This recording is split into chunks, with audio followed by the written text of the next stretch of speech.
El poeta romántico Gustavo Adolfo Bécquer llamó a esta cruz la Cruz Negra. Es una cruz de término, en Aragón también llamada cruz de suelo.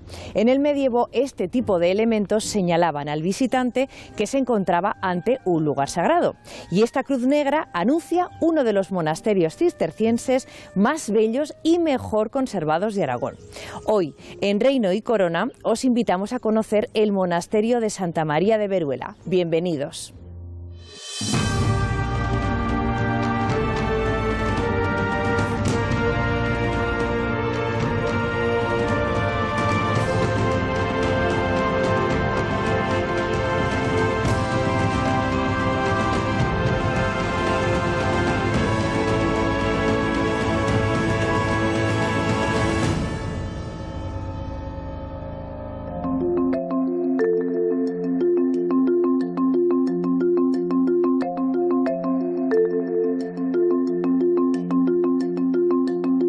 Hola chicos, ¿qué tal? Hola. Bueno, hemos explicado varias veces la importancia que los monasterios y las órdenes religiosas tenían en el reino y en la corona de Aragón. Pero hoy en concreto nos vamos a fijar en una orden que tiene su origen en la fundación de la abadía del Císter. ¿Sabéis cómo se llama esta orden? ¿La orden cisterciense? Correcto. Una orden que fue muy importante en la historia religiosa, especialmente en la historia del siglo XII. ¿Sabéis cuál fue el origen de esta orden y por qué se extendió tan rápidamente por Europa? Surgió para devolver la religiosidad a los monasterios. No vas mal encaminado, porque la fundación de esta orden se enmarca dentro de un proceso de reforma religiosa del cristianismo, que lo que pretendía era devolver la austeridad y la dedicación plena a Dios que se había ido perdiendo en las ricas abadías benedictinas de la época. ¿Y vosotros sabéis qué es lo que había ocurrido para llegar a esta situación? Que en el siglo VI hubo un santo llamado San Benito que promulgó unas normas para guiar a los monasterios, pero se fueron perdiendo. Correcto. Es decir, que estas normas se habían ido devaluando, de manera que los monjes, en lugar de vivir en la pobreza, en la sencillez, cada vez vivían de una forma más ostentosa, cada vez vivían más en la riqueza. Pero llegó un momento en que un grupo de monjes decidió que esto no podía seguir así. Y entonces, ¿qué es lo que ocurrió? Que cambiaron su manera de pensar. ¿Y sabéis qué es esto del ascetismo? Es la abstinencia de todo. Más o menos. Lo que hicieron estos monjes fue que buscaron esta idea, este concepto, que de lo que se trata es de alcanzar la plenitud, renunciando a todo lo que son los bienes materiales y los placeres terrenales. Y de esta manera ellos fundaron su primer monasterio, su primera abadía en la Borgoña francesa, en una zona que se llama Citeaux y que da nombre al Císter. Y a final del siglo XIII ya había más de 700 monasterios de esta orden repartidos por toda Europa, porque la idea había cuajado. Algunos de estos monasterios estaban en la corona de Aragón y uno de ellos, que seguro que conocéis, es el monasterio de Santa María de Veruela.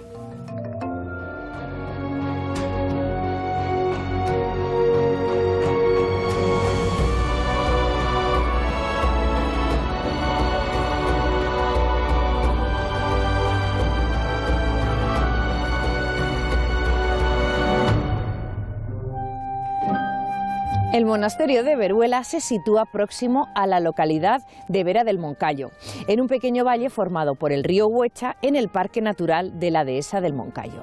Es uno de los monasterios cistercienses más bellos y mejor conservados del territorio aragonés, y junto a los de Rueda y Piedra forman el conjunto de cenobios cistercienses más representativos de Aragón, aunque no fueron los únicos que estuvieron bajo la orden del Císter. Veruela, al igual que el resto de monasterios cistercienses, se levanta en un paraje rodeado de naturaleza. Se alza en solitario y en contacto con el silencio, ingrediente fundamental para la meditación. Como reza la regla de San Benito, el monasterio, en lo posible, deberá construirse de manera que todas las cosas necesarias, como el agua, el molino y el huerto, estén dentro de su recinto, a fin de que los monjes no tengan necesidad de salir fuera, lo cual en modo alguno favorece sus almas. Y así fue. Para que los monjes vivieran alejados del mundo, el monasterio está aislado del exterior mediante una imponente muralla de 970 metros de perímetro.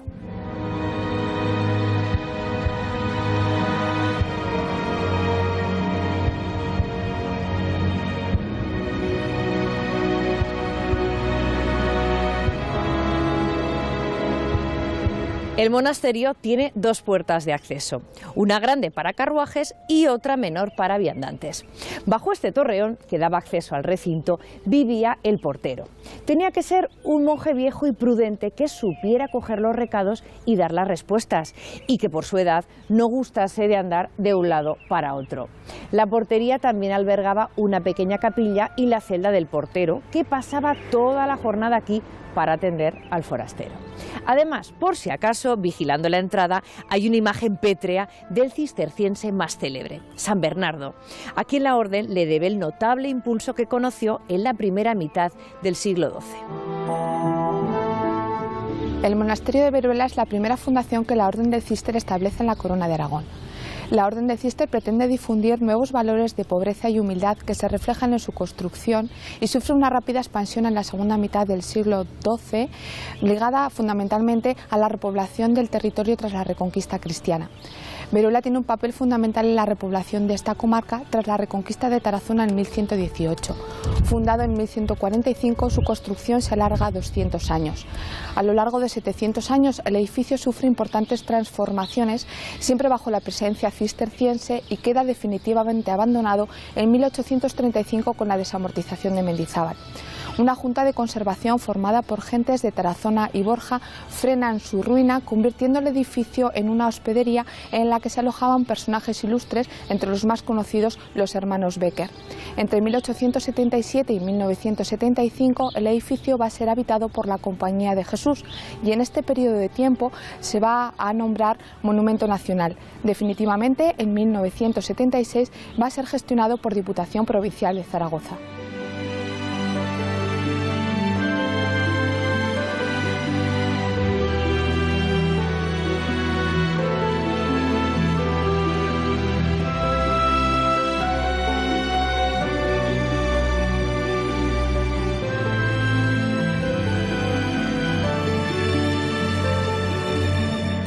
Estamos en la mayor y más cuidada edificación del monasterio, la iglesia abacial.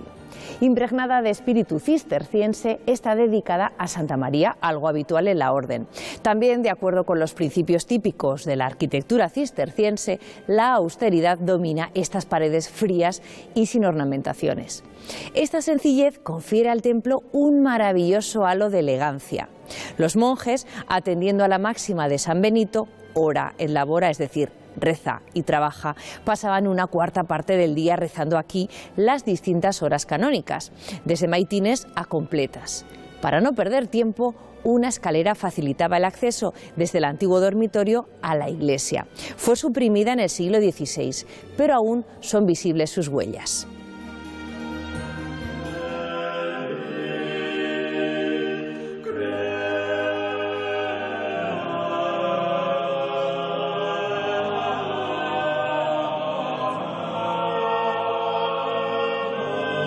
Pero el eje sobre el que giraba el monasterio y la vida de los monjes era este claustro.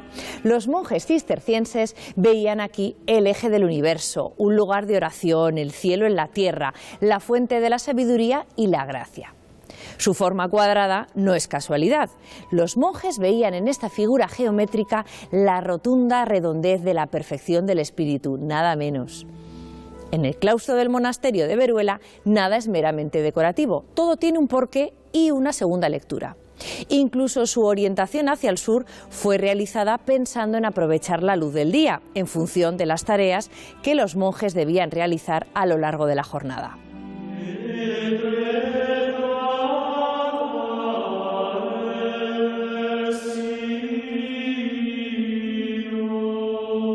Muchacho, si la impaciencia fuera una virtud, seríais el mayor de los santos. ¿Y qué queréis que haga, maestro? Si tengo tantas preguntas. Ay, qué mal vais a llevar el voto de silencio. Ahora porque sois novicio, pero cuando seáis monje deberéis respetarlo. Y así lo hago. He estado en el scriptorium más de 2 horas sin decir ni una palabra, para no interrumpir a mis hermanos copistas, como vos me ordenasteis. Debéis guardar silencio no solo en el scriptorium, sino también aquí en el claustro, en el refectorio. ¿Y si no consigo refrenar mis impulsos? Pues entonces el abad os impondrá un castigo. Penitencia a pan y agua. Pero Hugo, ¿acaso no escucháis la lectura de la regla todas las mañanas en el capítulo? Claro que lo hago, pero al estar fuera de la sala capitular... La lectura como que no se siente. Pues tiempo habrá para que la sintáis cuando estéis dentro y seáis monje, pero de momento... ¿Puedo haceros una pregunta? ¿Pero por qué me preguntáis? Si la vais a hacer de todas formas. ¿Cómo es que una sala tan importante como es la sala capitular para nuestra comunidad no tiene pinturas, ni decoraciones, ni ningún tipo de ornamento religioso? Yo creo que un poco de color la animaría. Ya no albergo dudas. O estáis sordo o estáis dormido cuando os hablo. ¿Por qué decís eso? Pero muchacho, haced memoria. ¿Qué os conté ayer? No sé a qué os referís. La carta. Ah, os referís a la carta que Bernardo de Claraval le envió al abad Guillermo. Bueno, todavía no está todo perdido. Mira, la fastuosidad y la relajación en los monasterios de Cluny hizo necesaria la reforma. Pero nuestra orden sigue la de San Benito.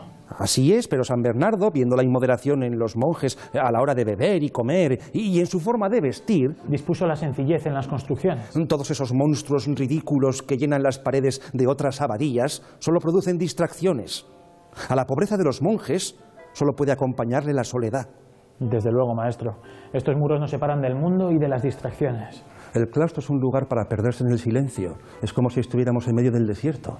Pesada carga se hace la soledad y el silencio. Pero no os preocupéis, muchacho, porque la rutina y la costumbre hacen al monje y no al revés. Ya, maestro, ¿y dónde encontrar fuerzas? ¿Aquí mismo? Mirad. ¿Quién es? El santo Job, nuestro ejemplo a seguir. Muchas veces le puso Dios a prueba y su fe fue inquebrantable. Acompañadme un momento por el claustro y os enseñaré más imágenes de Job, pero prometedme una cosa, que reflexionaréis sobre todo esto en vuestro tiempo de estudio. Así lo haré, maestro. Vamos.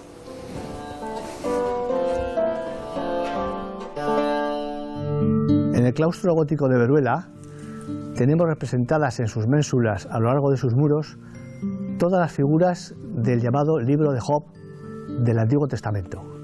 Está Dios, está el diablo, están los tres amigos, está Elijú, el paseante, y está también el Leviatán, y está un Job como Atlante sosteniendo el mundo. ¿Por qué se les ocurriría esculpir una historia como el libro de Job en la que se reflexiona sobre los males, el sufrimiento, etcétera?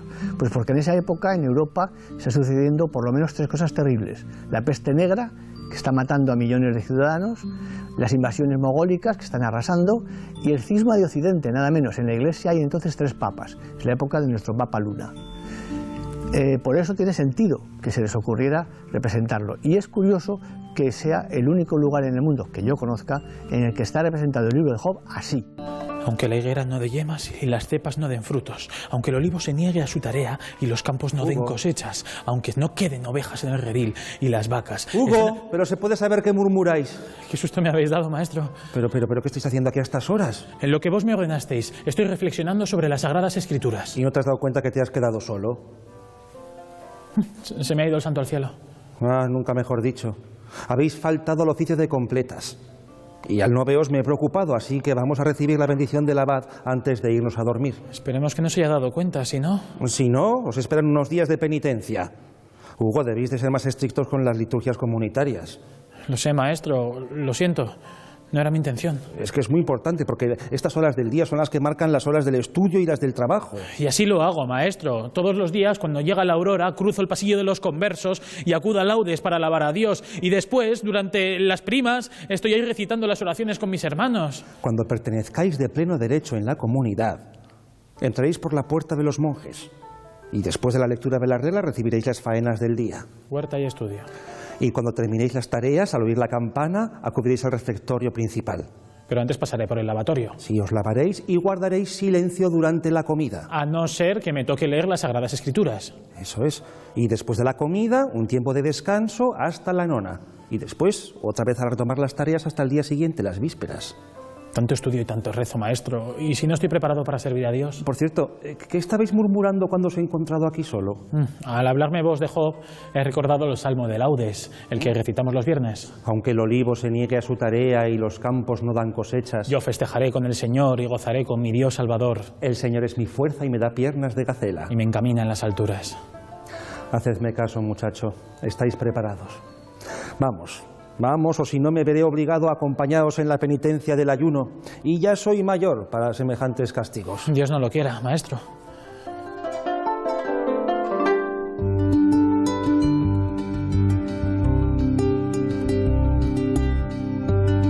Hola. Hola. Ay, hola, es que, perdona, pero estaba aquí atascada con Almanzor y el Reino de Aragón y los monasterios. Bueno, todo eso, que seguro que cae en el examen. Bueno, ¿y qué dudas tienes? Pues a ver... Vale. Los monasterios, además de ser centros espirituales, organizaban los valles. Cada uno tenía un monasterio y alrededor de estos se organizaba la vida de sus gentes, que trabajaban las tierras pero también se beneficiaban de ellas. Bien, pues cuando comenzó a formarse el Reino de Aragón, hubo un importante auge de estos monasterios, sobre todo en el Condado de Aragón, Ribagorza y Sobrarbe, ¿vale? Vale. Pues es llegar a Almanzor y me atasco. Bueno, en eso yo te puedo ayudar. En las guerras de la Reconquista cristiana, todos esos monasterios de los que hablas sufrieron el ataque del temible militar y político andalusí Almanzor. ¿Y cómo la lió el tal Almanzor este? Un montón de monasterios derruidos, poblaciones enteras que tuvieron que huir. Menos mal que te encantan las batallitas, ¿eh? Ay, perdón, sigue. Vale, pero no tardó mucho tiempo en darse la vuelta a la tortilla. El califato cordobés se derrumbaba y el rey Sancho III de Pamplona defendió todos estos territorios y comenzó la reconstrucción de todos esos monasterios arrasados. Bueno, pues si fueron tan defendidos es que representaban un papel muy importante, ¿no? Pues claro que eran importantes, por eso de organizar la vida en los valles, como has dicho antes. Pero además, cuando los reyes aragoneses comienzan la reconquista, incluyen a los monasterios en una línea defensiva en la que también están castillos y fortalezas. Vamos, que los reyes aragoneses van cambiando sus funciones según el momento. Buah, pues lo voy a poner tal cual. Espero que no sea una creación literaria. Oye, si no te fías de mí, siempre te puedes recluir en el monasterio, que hay unas bibliotecas increíbles en las que puedes consultar cualquier cosa. Ya. Y a ver, ¿y qué ibas a hacer tú sin mí? ¿A quién le ibas a contar tus batallitas? ¿Quieres que te cuente otra batallita? A ver. Pues que el examen de mañana lo han suspendido.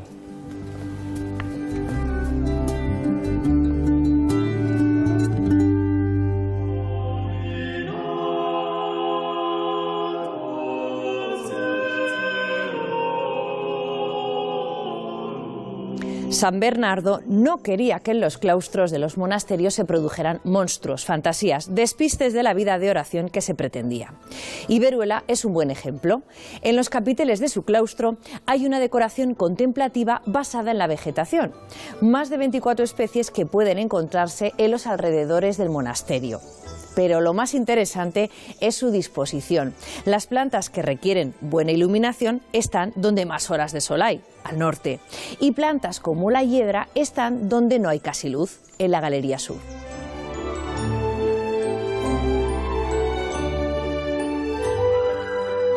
Este templete hexagonal de estilo gótico es el lavabo. Como se puede ver, hermosas figurillas esculpidas con mimo acompañaban la higiene de los monjes gracias a una fuente ubicada en el centro. Las expresivas caras de las gárgolas que decoran este templete merecen mención aparte. Parecen doloridas, como cumpliendo algún castigo. Incluso hay una que parece burlarse del visitante. Este singular lavabo se encuentra situado frente a la cocina y a la puerta del refectorio o comedor y permitía a los monjes asearse tras las labores de la huerta antes de sentarse a la mesa. La regla de San Benito también establecía normas a la hora de la comida. Los monjes deben servirse unos a los otros y ninguno será dispensado del oficio de la cocina a no ser por enfermedad, ya que así se hacen más méritos y se tiene más caridad.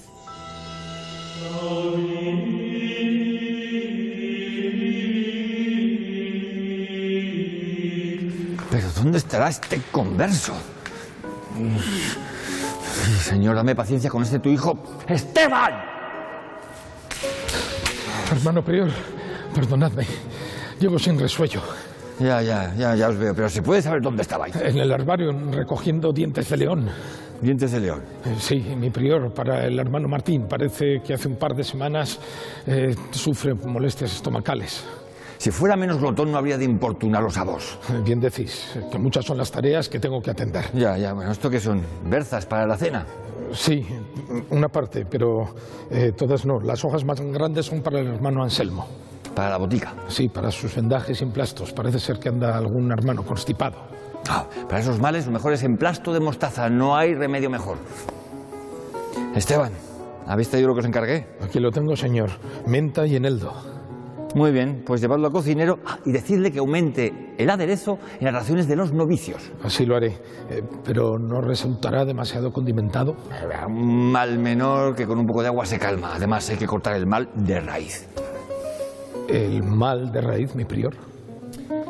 Ha llegado a oídos del abad que por lo visto hay un exceso de flatulencias en el dormitorio de los novicios. Pero eso será cosa de la digestión. Bueno, en todo caso, hay que ponerle fin. Ya se sabe que estos males traen un exceso de deseo. Pero la libido es cosa de muchachos, no de gases. O sea, vais a venir vos a decirnos cómo se dirige este monasterio. Os recuerdo que sois un converso. Trabajar y obedecer es vuestro cometido. Así lo prometí al jurar mis votos. Pero decidme, ¿las hojas de vid y de higuera para qué las necesitáis? De eso ha dado orden el abad Sancho. Son para los escultores del claustro. ¿Los escultores? El abad ha empleado una buena suma en rehacer la obra y quiere decorarla con plantas y hojas de la vega. Buena falta nos hacía, pero ¿qué pinto yo en todo esto? Habéis de vigilar que los escultores dispongan, en la parte norte donde hay más horas de sol, hojas de roble, arce y majuelo, y en la parte sur, hiedra y ranúnculo. De todo esto no debéis preocuparos. Será como plantar un huerto de piedra. ¿Pero para qué tanta molestia? Pues porque los monjes necesitan estímulos para sus meditaciones. No os entiendo, señor. Yo disfruto cultivando, pero de meditar poca cosa. Esteban, no os entretengáis y dale, apresuraos. Como vos digáis. Esteban, y después de los rezos de las nonas, venid que os espero y me traéis un saco de nabos del cillero. Está visto que iba a ser un día muy largo.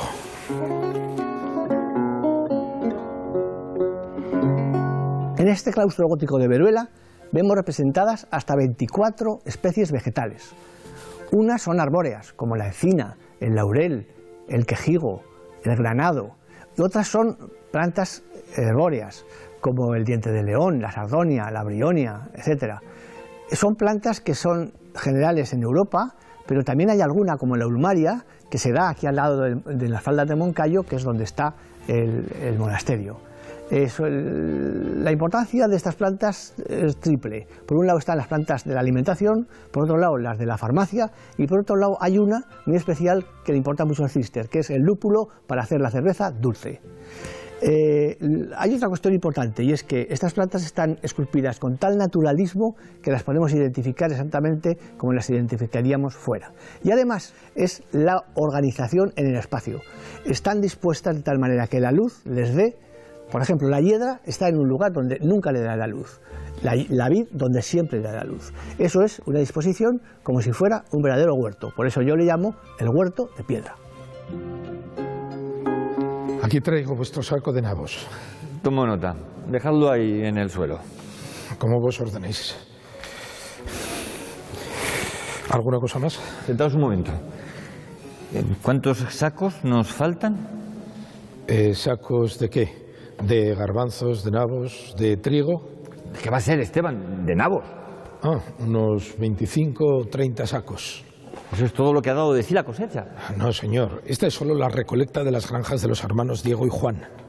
No, ¿y el resto por qué no ha llegado todavía?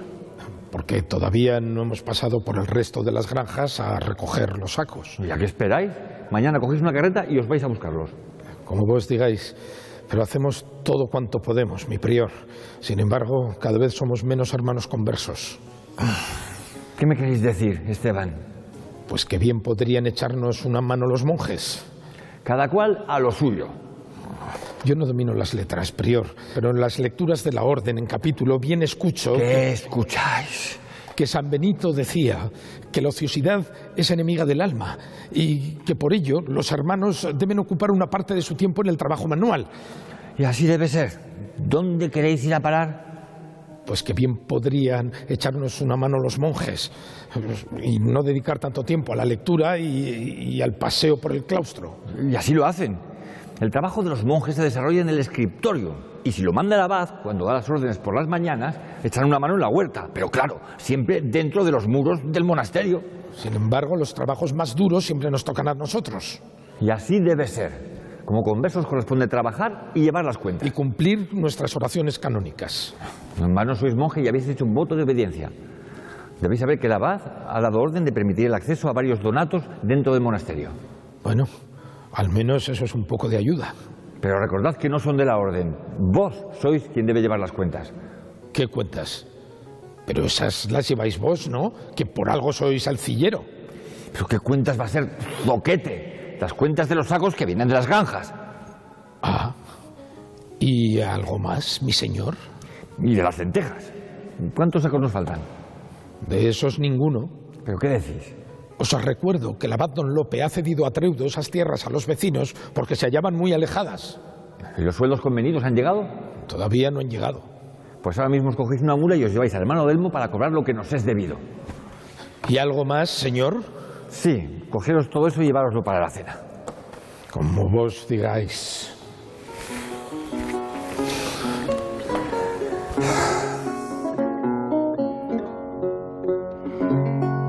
El movimiento cisterciense es una de las principales contribuciones al proceso de reformas desarrolladas en el seno de la Iglesia Católica a finales del siglo XI. Frente a la situación de la arquitectura de la Orden de San Benito, exageradamente decorada, la reforma del Cister propone una arquitectura mucho más austera en lo formal y sobre todo unas estructuras de gran solidez y de gran calidad arquitectónica. Los monasterios del Cister se articulan de acuerdo con la tradición del plano alto medieval de San Gal en torno a un gran claustro que permite articular alrededor las principales dependencias cenobíticas como son la sala capitular, el refectorio, la iglesia o el dormitorio. En Veruela, las reformas renacentistas y las ampliaciones barrocas se solapan a un complejo de edificios iniciados en la arquitectura románica tardía y completados en plena efervescencia del gótico.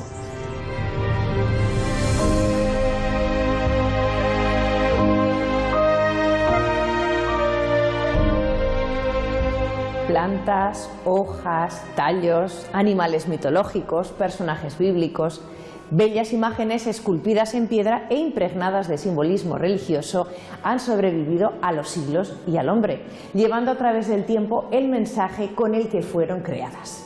El arte sacro de la Edad Media dejó diseminada esta rica iconografía religiosa por las paredes de numerosos monasterios de la Europa occidental y alcanza en el monasterio de Santa María de Veruela sus más bellas cotas artísticas. Un encuentro entre la fe y el arte, concebido como expresión de lo divino, cuyo mensaje sigue hoy suscitando más de una incógnita.